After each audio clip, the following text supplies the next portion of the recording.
Mr. Ambassador, the President recently unveiled what has been called the deal of the century. Yet another plan for peace between Israel and specifically Palestinian people. Tell us what is in that plan and will it work? So the most important part of this plan is that this plan does not impose upon Israel any incremental security risk. And you have to start with that, because if you looked at the world 20, 25 years ago, you looked at the Gaza Strip, you looked at Lebanon, you looked at Syria, you looked at Iran, you looked at Iraq, the world was a different place. In every one of those neighborhoods, the risks have increased. So Israel has to be able to protect itself, to defend itself by itself, and this plan enables it to do that. The second thing is what this plan does for Israel is it enables Israel to absorb into its country 500,000 heroic Jews who live on the front lines in the biblical heartland of the state of Israel. So my guess is that there are a few people here who are familiar with the Bible. Yeah, I would like to believe that. I hope they would true. like to believe that.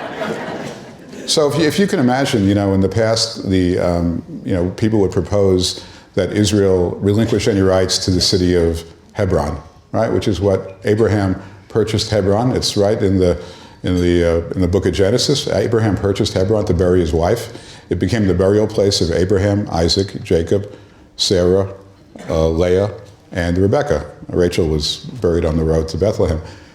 Now, can you imagine asking the United States to give up the Statue of Liberty, or to give up our monuments, or to give up Valley Forge, or any of? This is in the DNA of the state of Israel. This is the biblical heartland of the state of Israel. So whether it's Hebron or Shiloh, where the tabernacle rested for over 200 years, or some of you may be familiar with Bethel, where Jacob laid under a rock and he saw the angels rising up and down the ladder. So we recognize that this is part of the DNA of the state of Israel, and we're the first administration to recognize that Israel needs to have sovereignty over this territory. Now, your question, will it work?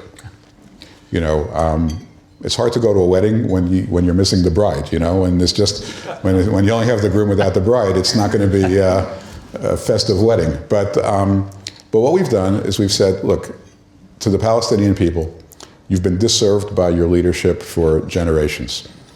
As you know, President Abbas is in the 16th year of his 4-year term. They have not succeeded in establishing the types of democratic institutions that we all value, the types of things that would encourage Israel to feel that they can jump into the pool, that there's actually water in the pool. But the Palestinian people, many people around the world are disserved by their leadership. This is one of the most extreme cases. And what we have today that we didn't have 50 years ago, we can reach these people. They're all sophisticated, they all have internet, they all have social media, and we're going to sell this because this is the best opportunity. I hope it's not the last opportunity, but it might be the last opportunity for peace between Israel and the Palestinians. It's a compassionate plan. It's a plan that's very forward-thinking with a lot of opportunity. It secures the state of Israel. It secures the biblical heartland. It makes sure that people like all of you will, and your children and your grandchildren and their children, will forever be able to visit these types of places, whether it's Jerusalem or Hebron or Bethel, whatever it is, that these opportunities will continue forever. And we're hoping that the people that will be most affected by it will rise to the occasion. Palestinians' immediate response was 1,000 times no. They didn't even have time to read it before they utterly rejected it. It's something they've historically done. And even when they've accepted an agreement, as they did in Oslo in 1993, they immediately ignored what they agreed to. What would give us any indication that if they did sit down at the table, overcame their 1,000 no's, that there would be prospects for something to come from this that would end what has been an enormous stalemate? Well, the most encouraging thing is right now has been the reaction from the neighbors, the Saudis, the Emiratis, the Moroccans, the Egyptians. They've been constructive, they've been helpful. Part of the Palestinians reflexively have said no to every proposal. But the question is what happens afterwards? When they say no, the next thing they do is they seek comfort from their traditional neighbors that have indulged them and have never held them accountable. That's changing. They went to the UN last week, to the Security Council. They thought they were going to get 14 votes condemning the peace plan, with the United States being the sole vote to the contrary, that obviously we would veto the resolution. They pulled the resolution. They couldn't even get 9 votes. And that's the first time that I can remember that the Palestinians have failed at the UN. They normally fail at everything else, but they usually succeed at the UN. Here they actually failed at the UN as well. And that recognition, I think, is hopefully going to sink in. The other thing about our plan, all of the prior administrations were indifferent to what would a Palestinian state look like. Now, I can tell you from firsthand, the Palestinians as a group have no respect for freedom of religion, no respect for freedom of speech, no respect for human rights. They're entirely corrupt, and they treat their people very, very badly. We said, look, we'll support you, but that's got to end. That's got to end. You need to develop the types of values that we care about, and that we would expect of any neighbor on our borders. And so we said, look, you guys become Canada. You can become state-worthy. You want to stay the way you are, and that's the leadership feels aggrieved by that, but it's a tremendous gift to the Palestinian people, because the Palestinian people are very much at a disadvantage, because their leadership will not permit them any level of freedom. 22 years, U.S. presidents said they were going to move the embassy from Tel Aviv to Jerusalem. They never did it. They always had a reason, and at the last minute would decide that they would postpone. President Trump said he was going to do it. I think a lot of people shrugged their shoulders and said, sure, everybody says that. It had to have been one of the most electric moments of your life to have presided over the unveiling of the plaque and the seal of an embassy in the ancient, indigenous capital of the Jewish people, Jerusalem. That's an understatement. Tell me about the moment when you were, I was there, I saw it, it was surreal, but I want to know what you were feeling at that moment when it happened. The first thing I felt was just tremendous longing for my father, who was a great man, a great rabbi, and a deep believer in the holiness of Jerusalem and the importance that Jerusalem remain the undivided capital of the state of Israel. And that thought stayed with me throughout. But to have your name inscribed on stone, it's priceless. I mean, it's beyond words. And from the president's perspective, as you might imagine, not everybody in Washington was in favor of this move. Really? Yeah. Stunning. Yeah. Who knew? In fact, most were against it, if you can believe that. And the discussion that I had with the president, because the president was very keen on doing this, and he wanted different views. And what I said to him is, President Clinton promised and didn't keep his promise. President Bush promised. Obama said Israel will always be united capital.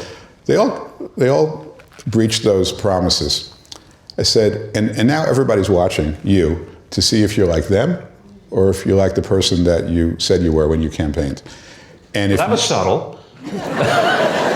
Listen, you get one chance in life to get something done. It's not the time to beat around the bush. So, and what I said to him was, look, everybody's watching, and the question is, are you like them, or are you really the Donald Trump that everybody voted for?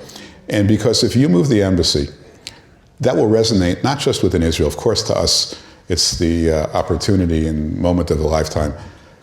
But whether you're North Korea or Iran or any of other places that we have challenging relationships with, the fact that you're keeping this promise and you're taking on the opposition is going to resonate throughout the world, and it will enhance your presidency and your leadership throughout the entire world, and it did.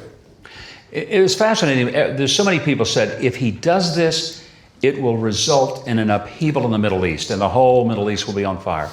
And there was barely a belch. Yeah, there wasn't much. There wasn't much at all. And, first there was, the theory was, well, you're going to set the world on fire, then there was nothing. And then people said, well, once you move the embassy, that's really going to be, that didn't amount to much. Then when we When the president recognized Israel's sovereignty over the Golan Heights, people said, well, that's now you've gone too far, and nothing happened again. And then when we put out the peace plan and Secretary Pompeo recognized the rights of the Jewish people to settle in Judea and Samaria, that people said, well, now you've really gone too far. And we did that, nothing happened again. So we're waiting for that. God forbid it should never come, and I don't want to be flippant about it. We do take security very, very, very seriously, but you know why there wasn't that much of a reaction? Because everybody knows Jerusalem's the capital of Israel. Everybody knows that Golan Heights is part of Israel. Everybody knows that Hebron and Beit El are historically biblical Israel. I mean, the only people that didn't know it are can I say the Democrats? Or I can't say that here. Oh, yeah, you can say that here. It's okay. I may have just broken a rule. I'm not sure, but it's okay. You're already confirmed. What are they going to do? Yeah. Personal question: when I see you, you look like you're still having a great time and loving this job. What's it like to be the ambassador? I mean, I have to believe, growing up as a rabbi's son, believing in this country and having a deep connection to it, and understanding the importance of the state of Israel for the Jewish people. Being the ambassador has to be one of the coolest jobs a person could imagine. Oh, it's incredible, and it's completely God sent. I mean, I can't believe that I ascended to this position. I'll tell you, when I was growing up, so I'm the son of a rabbi. My parents didn't make any money. My father loved life. He just loved being a rabbi. He had a large congregation, and he was always happy. And I said to him, Dad, what are you so happy about? All the neighbors are driving Cadillacs and Mercedes, and we're in a 1965 Plymouth Fury, and this is what's there to be happy about? What's so good about this?